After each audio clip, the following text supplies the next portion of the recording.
구독, 알림 설정까지 부탁드립니다. 오늘도 우리 사는 이야기 찾아주셔서 감사합니다. 사연자분이 보내주신 이야기 시작해볼게요. 저는 결혼한 지 10년이 되어가는 40대 초반의 여성입니다.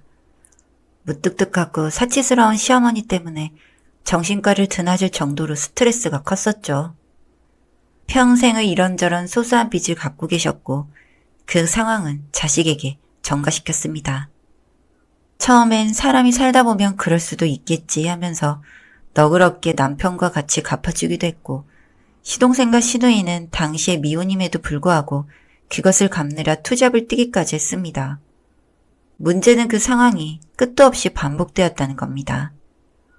시아버지는 사치는 없었지만 파킨슨 증후군으로 요양원으로 모신 지 5년이 넘었고 어머니는 가부시지도 않으시는 겁니다.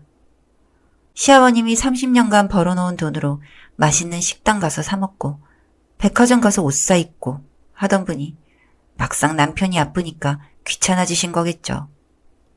저희는 아들 며느리 입장에서 참 못됐고 양심 없다는 생각은 들었지만 시아버님을 저희가 모실 입장도 안 되었고 그럴 자신도 없어서 입 밖으로 내진 않았어요.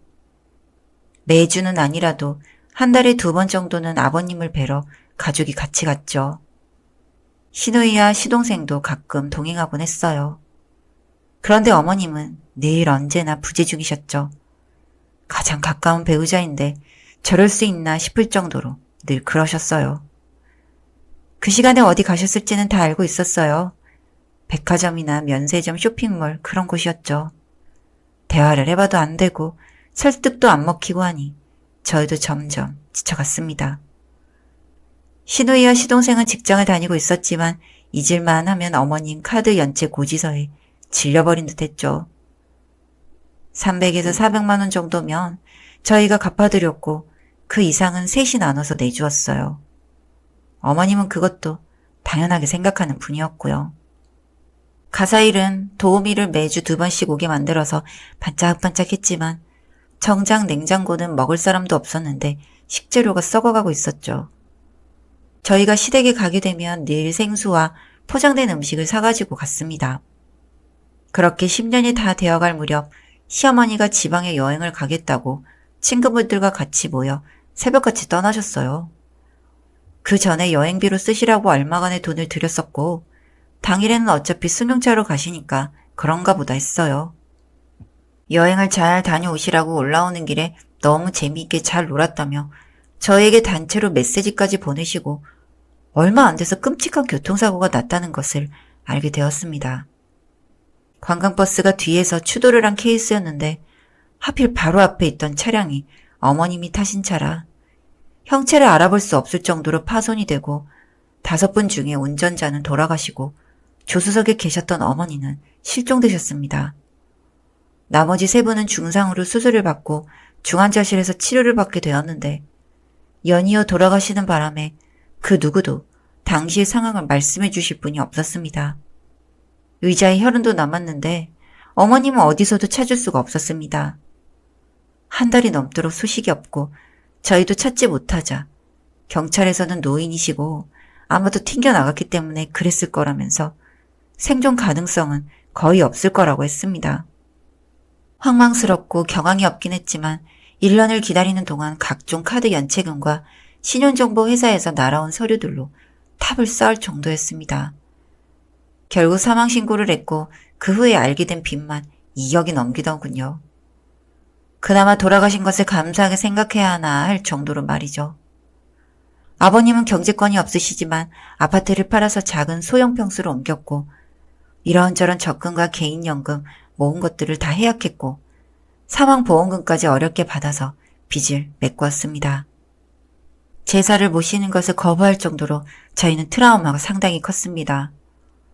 그 아버님도 사이가 좋지 않았던 어머님이지만 옆에 아무도 없다는 사실이 서글프셨는지 점점 쇠약해지다가 초겨울 눈 내리는 날 새벽에 세상을 뜨셨습니다. 자식된 도리로 부모가 떠나면 슬프고 괴로운 감정이 인지상정인데 저희는 솔직히 후련한 마음도 들었습니다. 정말 지인이 빠지게 간병하고 피 뒷갚아드리고 사느라 제 자식들 키우고 돌볼 겨를이 없었거든요. 아이들은 훌쩍 커서 중학생과 초등학교 고학년이 되어 있었어요. 아버님의 집은 처분해서 시동생 시누이와 n분의 1로 나누어 가졌습니다. 시골에 있던 땅과 농장도 다 팔아서 똑같이 나누어 상속을 받았죠.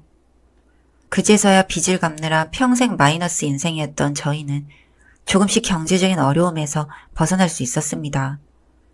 전 정말 어둠의 터널을 지나온 것 같은 허탈감과 상실감을 딛고 간호조무사라는 직업도 얻어 제2의 인생을 시작했습니다. 아이들은 제법 잘 컸고 남편이 재택근무를 하게 되면서 가능한 일이었죠. 아침 일찍 일어나 가족을 챙기고 퇴근하면 하루가 어떻게 가는지 모를 정도로 바쁘고 고단했지만 그래도 제대로 된 직장이 생겼다는 점에서 매일 열심히 일을 했습니다. 제가 일하던 시립요양병원은 행여병자나 무용고자를 입원시켜 치료해주는 병동이 따로 있었습니다. 교대를 해서 순번대로 일을 하고 있는데 저는 아직 신입이라 그 병동에 배정을 받진 않았죠. 그런데 들리는 소문에 의하면 할머니 한 분이 심한 부상을 입고 누워만 있는 와상 환자인데 뇌를 다쳐서인지 자신이 누구인지 기억을 못하고 말도 어눌하게 한다는 겁니다. 다른 병원에서 전원이 돼서 그 환자에 대한 제대로 된 정보도 없었고 보호자나 가족도 없으니 정확한 이름도 없어 점순 할머니라고 불렸습니다. 생존에 있으니 저희는 적극적인 치료를 해야 했고 뮤나 고우나 돌봐주어야 했습니다. 이틀 후 시어머님의 두 번째 기일이었기에 늦게나마 마트에 들러 장을 봐가지고 들어갔습니다. 제삿날에는 시누이와 시동생도 참석하기로 되어 있어서 미리미리 음식 준비를 해두었습니다. 영종사진을 찾으러 안방 드레스룸에 들어갔는데 그날따라 기분이 참 묘했습니다. 시부모님의 중요한 유품을 둘 데가 마땅치 않아 모아둔 박스에 사진이 있었고 그걸 꺼내다가 흑백 사진 하나가 툭 떨어졌습니다. 시어머님의 어린 시절 사진이었는데 워낙 오래돼서 희미해진 상태였습니다. 뒤집어 보니 사진을 찍어놓은 날짜를 기록해 두었고 점순이 5살이라고 써 있었습니다. 병원에서 들은 소문도 있고 오싹해 왔지만 그 나이 때 집에서 부르는 이름으로 흔했기 때문에 사진만 꺼내서 나왔습니다. 기일에는 집에 일찍 가야 했기에 그 전날 나이트 근무를 하는 것으로 스케줄을 미리 조정해 두었습니다. 그런데 하필 무용고자 병동에서 근무하는 간호조무사가 출산을 하게 돼서 제가 그곳에 하루 근무를 하게 되었습니다. 조무사는 간호사의 지시를 받아서 일을 하기 때문에 그날은 와병 환자들의 욕창 방지를 위해 체의를 바꿔주고 드레싱을 해주는 날이었습니다. 세 번째 병실에 들어서는 순간 역한 냄새가 올라왔습니다. 간호간병 통합병동이다 보니 세세한 부분까지 케어가 안 되긴 했지만 용변 처리가 안 되었던 겁니다. 전 벽 쪽을 향해 누워있는 환자에게 말을 걸었지만 대답은 들리지 않았습니다. 고운하게 주무시는 것 같았습니다.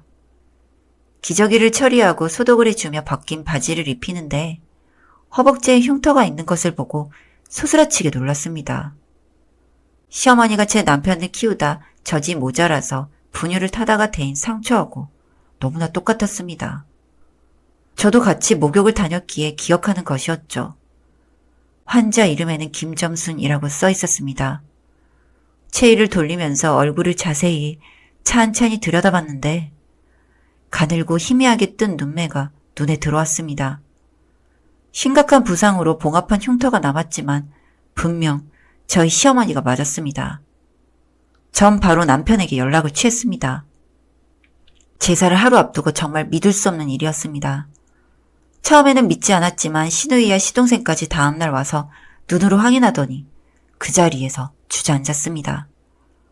사고 당시에 DNA 검체가 아직 남았는지 경찰이 물어보니 서류상으로는 남아있던 것이었습니다. 혈액과 모발을 채취해서 DNA 대조를 해보니 동일인이라는 결과가 나왔습니다. 어떻게 그 차에서 사라져 여기까지 와 있게 된 건지 알 수는 없었지만 저희는 다식된 도리로 모른 척 할 수는 없었습니다. 이름을 물어보니 점순이라고 대답한 이유가 분명히 있었던 것이었죠. 다행히 보험사에 약관이 개정되어 실종자가 살아 돌아와도 사망보험금을 환수하지 않겠다는 조항이 있어 경제적인 손실은 더 없었지만 가족들도 못 알아보는 시어머니는 사고, 뇌손상과 안면부 열상으로 사랑 구실을 할 수 없는 상태였습니다. 그 한 달간 어머니는 가족들과 눈도 마주치며 웃기도 하고 하면서 좋은 시간을 보냈습니다. 그리고 벚꽃이 흩날리던 어느 날 잠자듯이 돌아가셨습니다. 가족들에게는 눈물도 아쉬움도 후회도 없었습니다. 시신이 없는 가족장으로 치렀던 장례를 제대로 치르고 잠을 이룰 수 있었습니다. 긴 글 읽어주셔서 감사드립니다. 사연은 여기까지였고요. 우리 사는 이야기 시청해주셔서 감사합니다.